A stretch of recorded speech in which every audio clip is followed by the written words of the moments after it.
As I've traveled across southern Indiana, I've seen many uplifting places. Places where the landscape unfolds and you feel like you've been transported to a heavenly place. But the places that have impressed me the most are the ones high above the Ohio River. I can say, without hesitation, these are my 9 favorite vistas and are perfect for anyone needing a mental break. The first one on the list is at Clifty Falls State Park. Located just west of Madison, it's the only view that'll cost you anything. A $7 park admission for Indiana residents, or $9 for out of state. It's also the only one that requires a walk in the woods and climbing a tower. It is not handicap accessible or for people with a fear of heights.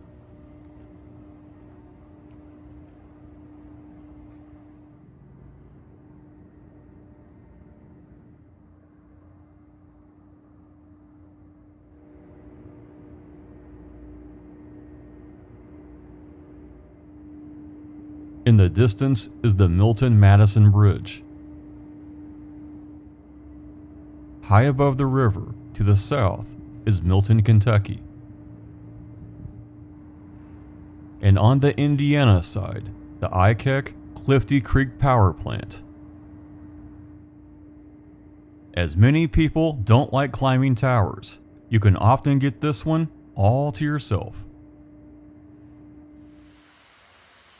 And as a bonus, Clifty Falls State Park has 4 of the tallest waterfalls in Indiana. But we are just getting started. Just west of Clifty Falls is Hanover College. Founded in 1827, it was Indiana's first private 4-year college. And it has an amazing view. Visitor parking is limited, but if you come during school break, you should find a spot. It's hard to believe that this is even Indiana. It looks like something way more exotic and far away.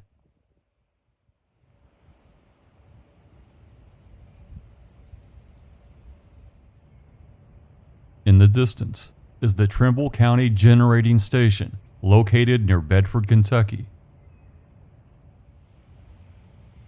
Simply amazing in every way.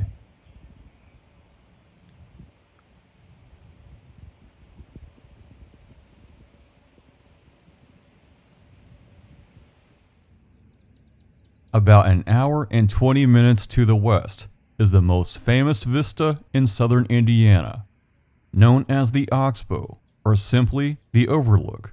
It's the Indiana version of the Grand Canyon. Just across the river is Battletown, Kentucky. Some say it was named for battles between Native Americans and settlers.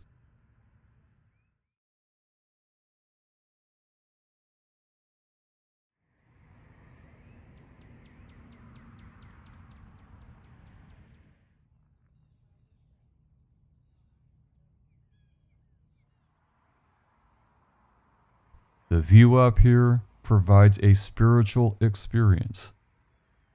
I've often came here just after sunrise to capture the cool air and serenity that this place offers.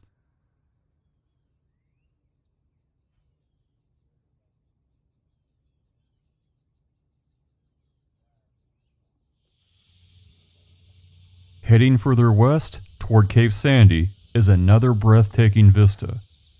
Up here, it seems like you can see forever.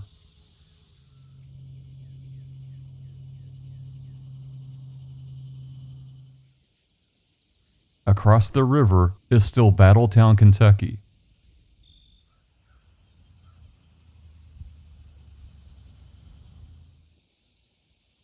With a good zoom lens, you can see homes above the hills with million-dollar views.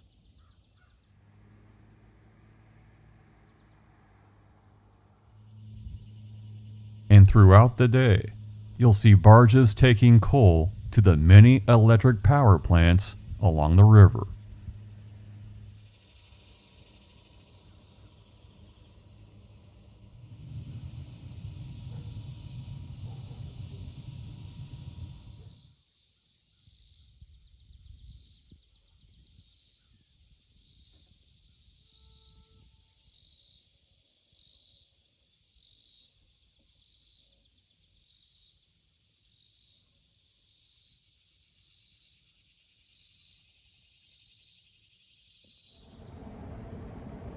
Continuing west, you'll cross the Little Blue River to Alton and onto many beautiful views. It's a one-lane steel bridge. Be sure no one else is coming from the other side. The one thing you'll notice about this part of Indiana is that it's incredibly quiet. There are no highways, major industries, or power plants. Locals live here and drive long distances to work. It's also very popular for RV camping. The Lewis and Clark expedition passed through this stretch of the Ohio. And though it's not a high-up vista, it's still incredibly beautiful.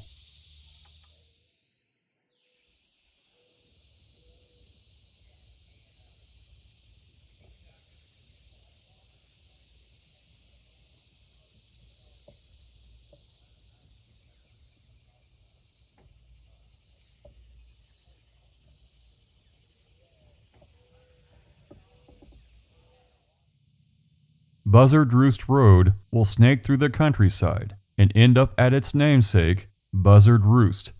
It was so named as there used to be a port along the river for steamboats.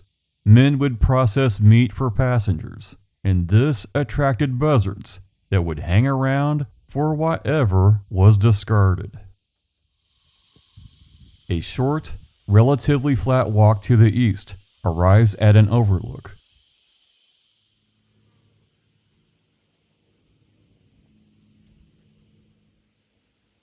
This too is another part of Battletown, Kentucky.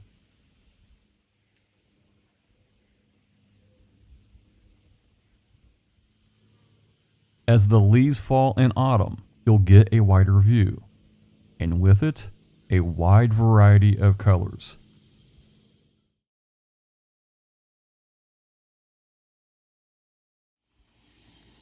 Continuing on Buzzard Roost Road takes us above Magnet, Indiana. The town was so named because driftwood seemed to be attracted to the shore like pulled by a magnet. The view is spectacular, and you'll often find large birds flying overhead.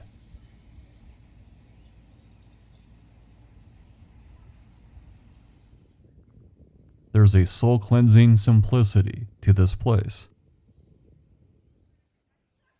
Not far from Buzzard Roost, across the river is still Battleground, Kentucky. It's a great place to watch ships float down the river.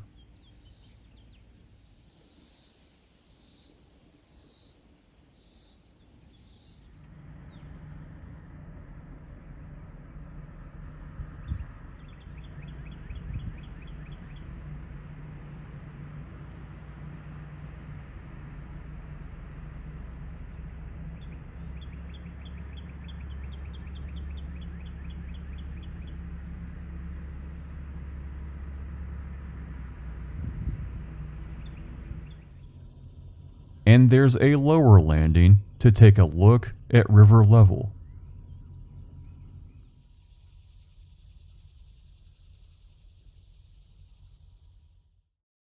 But for me, the high up, majestic overlook says it all.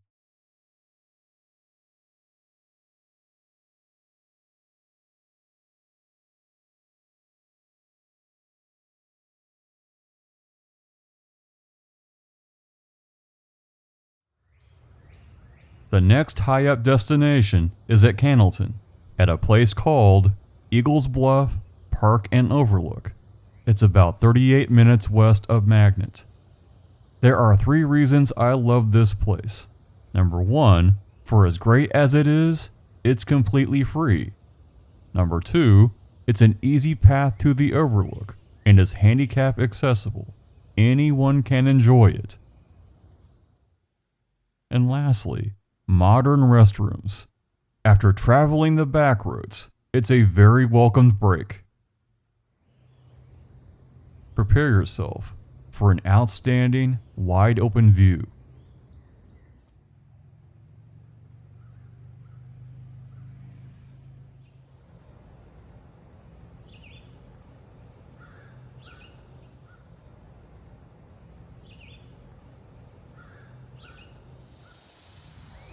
And as an added bonus, the Cannleton Locks and Dam are just below the Overlook.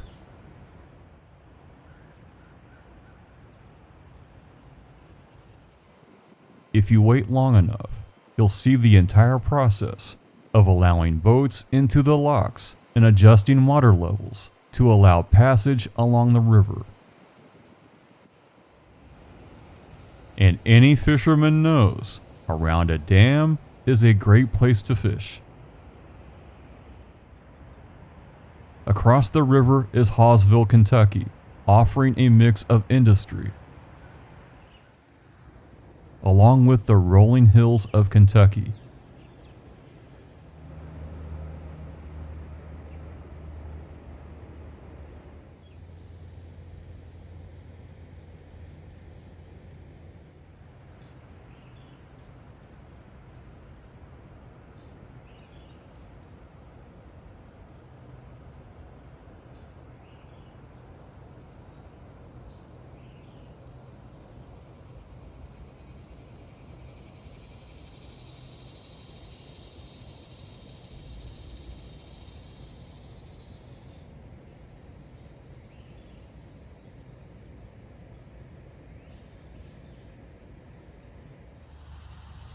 Just 18 minutes northwest of Cannleton is the Christ of the Ohio Overlook.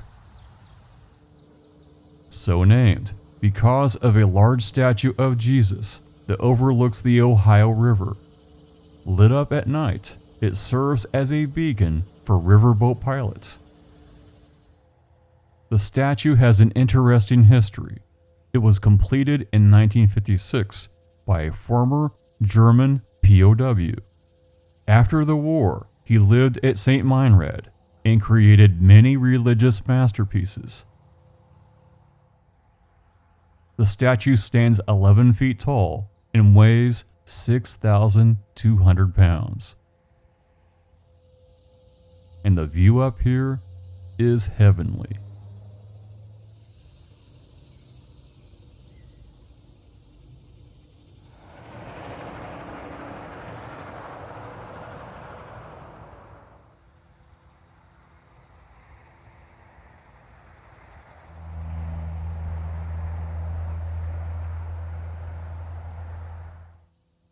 Across the river is still Hawesville, Kentucky. Without time limits, this is an excellent place to watch slowly moving barges.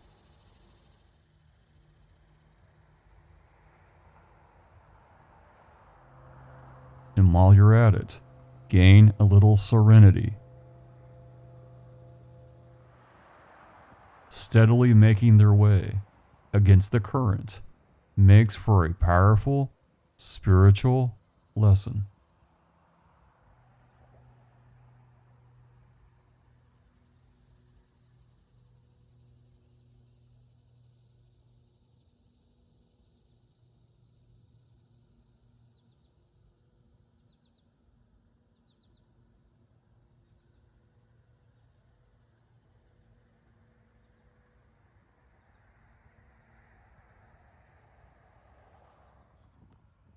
Traveling far west to the very end of Indiana is what I consider a very special place.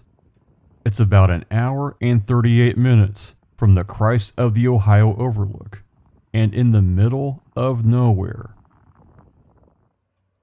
To be exact, it's the John T. Myers Locks and Dam, named after Indiana Congressman John T. Myers. John was pretty popular and was elected 14 consecutive terms in the United States House of Representatives from 1966 to 1997. But what makes this place special to me is this is where the Wabash and Ohio rivers converge.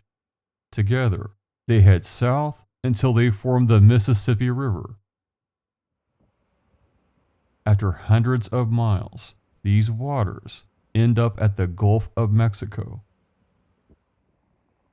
To the west is the Wabash River, flowing in without fanfare to the very end of its existence. And staring out into the great expanse, it's easy to think of both great endings and new beginnings. This is where Lewis and Clark left Indiana in 1803 to discover unknown lands. And in 1828, a 19-year-old named Abe Lincoln and his friend Allen Gentry floated down the river to New Orleans to sell goods. It was there that he saw slavery and vowed to someday do something about it. As the sun sets on this quiet place, without a soul anywhere to be seen, it's like an open-air temple, a place where a person can reset where they're going on this journey.